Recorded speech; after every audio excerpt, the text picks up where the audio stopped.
Ke sekolah ku ciptaan saya sendiri. Resiko duwe bojo ayu aku di albumku sendiri yaitu album akustik wong Jawa karena liriknya Jawa.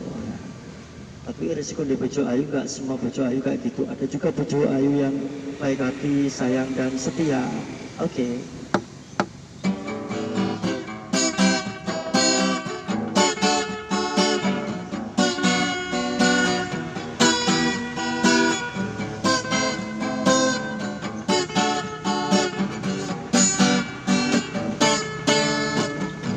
Resiko duwe bojo ayu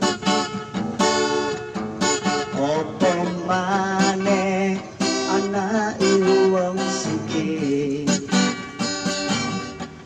kudu kuat bandani kudu akeh duwite yen ra ngono iso selingkuhan karo wong liya.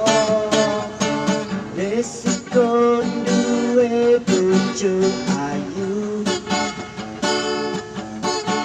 kudu iso sabar lan ngalah opo maneh senengane liran sampe bengi lesu ngomel-ngomel sampe nae.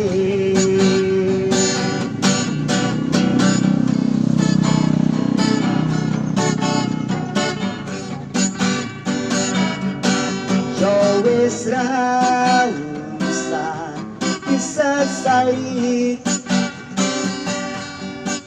sego wis dadi bubur ra dipikir dhisik sadurunge ati yen wis kene iki sapa sing disalahke.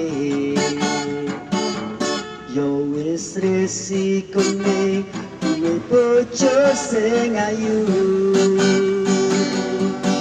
Yo wis ra usah disesali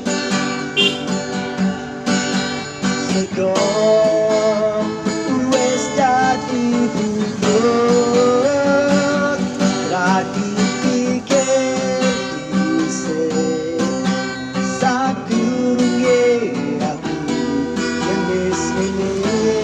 sapa sing disalahke.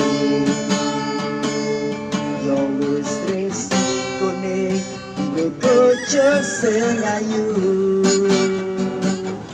Yo wis resikone duwe bojo sing ayu. Hey there. Subscribe to my channel. And also press this bell icon.